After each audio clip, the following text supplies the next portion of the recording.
Yeah, this is the Marv 800 back once again, and today I'm going to review a friend of mine in here, Daryl504, requested me to do the Raw Beginnings Seasons 1 and 2 review, so I'm going to do that now and review all the discs. I might have to make this into two-part. I doubt this will all fit on one, but I'm going to try to get all the matches reviewed, all my favorite matches. I don't know if I'll talk about every match, but I'll try to talk about the best ones on here, the ones that I thought were the best. So let's get started. Okay, disc 1, Koko B. Ware versus Yokozuna, January 11th, 93, not too bad. Not the best match, but I'm a big fan of Yoko because he could really move as a big man. So I actually enjoyed that one, Yoko versus Koko B. Ware. Also the night on January 11th, 93, Undertaker versus Damien Demento. Not very good. Undertaker versus Demento, garbage. Not because of the Undertaker, but Demento's wasn't very good. He was in the WWE very, very short period. It was just, I don't know. Never cared for Damien Demento. Loser leaves WWE match, Nature Boy Ric Flair versus Mr. Perfect, January 25th, 93. In a classic battle, they went back and forth. Like, that was a hell of a match.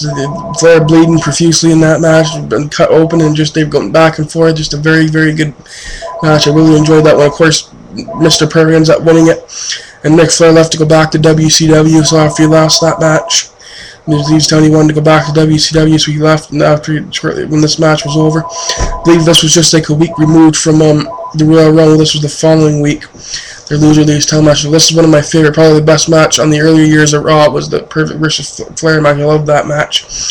Okay, February 1st, 1993, 10-bell salute, Andre the Giant, doing a tribute to the 8th wonder of the world. Lex Luger versus Jason Knight. February 1st, 93. That was a bad match, brutal. Just a squash match basically for Luger. Brutus the Barber Beefcake versus $1 Million Man Ted DiBiase, February 15th, 93. Of course, that involved the returning of Hulk Hogan at the end of that match. IRS interferes, and him and $1 Million Man do not number on Beefcake. Of course, Jimmy Hart tries to again. He gets knocked down by the IRS and Ted. And that involves bringing back Hogan the following week on the 22nd February edition 93 of Raw. The Mega Maniacs perform, where and that's the only time you see Hulk Hogan in the early years of Raw until he returned in 2002 as with the NWO. It's the only time you ever seen him on Raw. And he never wrestled on Raw or competed on Raw. He just was on there that one week to do the interview, and that's the only time he was ever on there. And then, of course, it led up to WrestleMania for him and Beefcake to team up against IRS and Ted DiBiase at WrestleMania 9. Okay, March 1st, 1993, Bret the Hitman Hart versus Fatu in a pretty interesting match, not too bad. Fatu, which eventually became Rikishi in later years, was a pretty good match. Bret the Hitman Hart versus Fatu. Dwight the Clown, another Dwight the Clown segment. Stupid, way too many Dwight the Clown stuff on here. Way too many. Dwight the Clown Pie Face Always, March 1st, 93. Dwight the Clown versus Crush in the Stands Hawaii, March 1st, 93. Mr. Perfect versus Rick the Mono Martel, March 8th, 93, in a very entertaining match. Pretty good battle those two guys had. Another Dwight the Clown versus Kamala match from March 22nd, 93. Now, at the end of that match, you could actually see a fan try to go to grab Dwight the Clown's wig and try to pull it off. That Burns running back towards the locker room after when Kamala was chasing him with a chair, and the one fan tried to grab his wig off him. Lex Luger versus Crush, April 26, 93. Mr. Perfect attacked Shawn Michaels May 10th, 93 in that famous backlot brawl that they had. They fought out in the parking lot. Well, it wasn't really a backlot brawl, but they fought out in the parking lot, and that was a famous match where Howard Finkel's car got damaged out, and they were just fighting outside the Manhattan Center, fighting up on top of that car, and they were just whamming, nailing each other. It was pretty entertaining. Lumberjack match for the Intercontinental Championship, Shawn Michaels versus Hacksaw Jim Duggan, May 10th, 93. Not too bad of a lumberjack match. Michaels versus Duggan, all the wrestlers getting involved at the end of the match in the ring, fighting each other. It was a pretty good battle. The Kid versus Razor Ramon, May 17th, 1993. Of course, that was the famous match where the Kid upset Razor Ramon and won the match, and that's how he got the name the 1-2-3 Kid after that. He was just called the Kid that week. And then when he pinned Razor Ramon, he became known as the 1-2-3 Kid after that match. In a Continental Championship match, Marty Jannetty versus Shawn Michaels, May 17th, 93. Very good match. King of the Ring Tournament qualifying match, Mr. Perfect versus Dwight the Clown, May 24th, 1993. Very, very good. Perfect against Dwight, not too bad. As special features, you get the Smoking Guns right into the WWE, April 26, 93. Go Get 'em chant for Bret Hart segment. It's only 9 o'clock, April 11, 94 segment. So that's what you get on disc 1. Disc 2, you get Shawn Michaels versus Russ Greenberg. That was his job. That was a squash match for Michaels, June 7, 93. Not too bad. 8 out of 3 falls match. Marty Janney versus Doink the Clown, June 21st, 93. Janney versus Doink. It was a pretty entertaining match. Not too bad. Yokozuna Body Slam competition on the USS Import, July 5th, 93. Of course, Lex Luger was one that ends up body slamming Yokozuna, and it sets Luger up as the fan favorite of the All-American. He toured all over the America and the Lex Luger Express that summer after he body slammed Yokozuna, and they did the whole thing with Lex Luger and stuff. And it was pretty entertaining, the Lex Luger thing.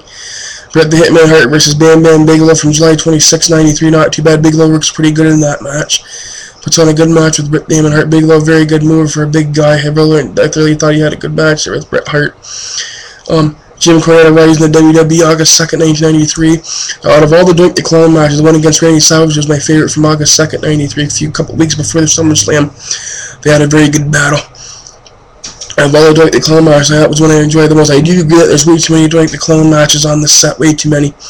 They put way too many Doink the Clown. I'm not a big Doink the Clown fan, except for the heel Doink with Matt Borne I didn't mind, but the fan favorite Doink and that just really got on my nerves. But out of all the matches on here, the one against Savage was the best one in my opinion. Of course, Randy Savage winning it at the end of the match. Very good match. One of my favorites. The Savage Doink match from the Raw set. Okay, 1, 2, 3 Kid versus $1 Million Man, Ted DiBiase, August 16th, 93. The Quebecers are the new tag champions, September 13th, 1993. Doink the Clown versus Corey Student, from October 4th, 93. That was a fan favorite, Doink. Brutal. Intercontinental Championship match, Razor Ramon versus Rick the Model Martel, October 11th, 93. Crush hires Mr. Fuji as his new manager, October 18th, 93. It's confrontation with Randy Savage. Don't know what happens in there. They drop Savage's face across that barricades around the ring. Drops him right off jaw first, and Savage gets cut up pretty bad. Looks like at the beginning his teeth was all knocked out. When they turned around, you see all that blood coming out of his nose. His teeth was all, I don't know if it was knocked out, but he was bleeding pretty good. When they dropped him over that barricade and that, he just got nailed pretty good by Crush. Randy Savage attacks Crush November 8th, 93.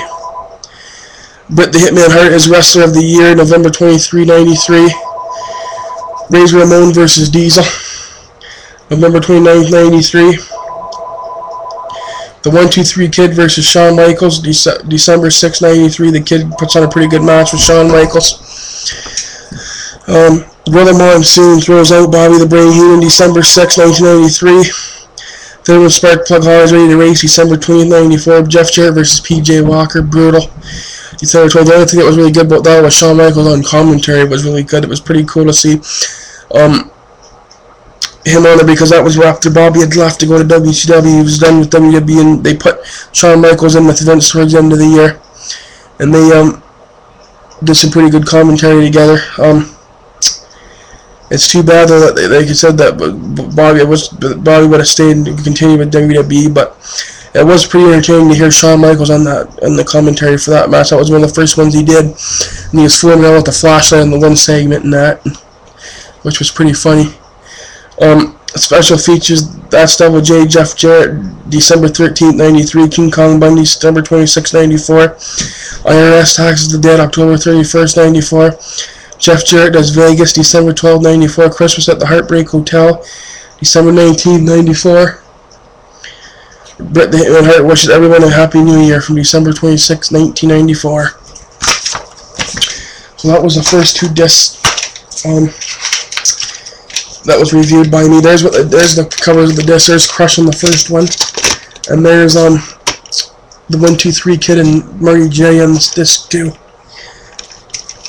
So I'll move on to disc 3 and 4.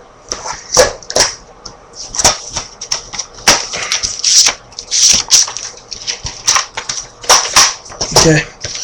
Disc 3, in Yokozuna Afraid of the Casket, January 17th, 94. WrestleMania 10 Coin Flip, January 31st, 94, which was won by Lex Luger, so he had the rights to face Yokozuna first in the first match of the opening at WrestleMania 10 between him and Bret the Hitman Hart, where called one of the Royal Rumble earlier in the year, and he had the coin flip on that edition of Raw, and the one that when the coins got the face Yokozuna first, and that was of course Lex Luger that won it, and Bret the Hitman Hart had to face whoever won that match between Luger and Yokozuna. So Bret the Hitman Hart versus Tom Pritchard, February 21st, '94.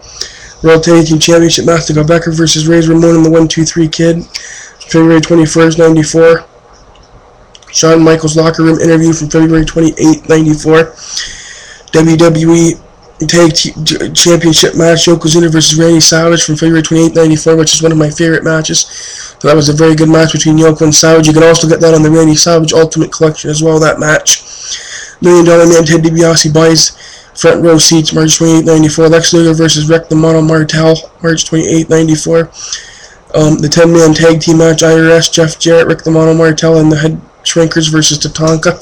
The 1-2-3 Kid, Spark Plug, Holly, Bob Holly, the Smashing Guns. The Smoking Guns.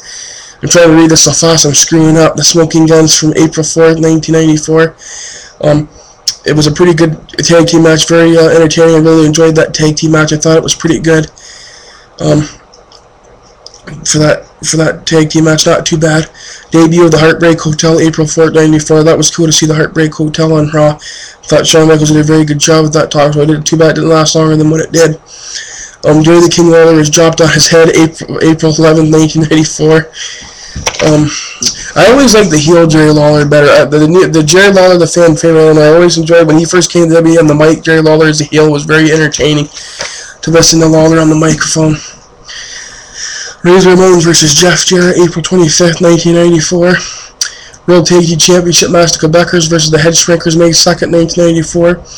Solo match, Yokozuna versus Earthquake, May 16th, 1994.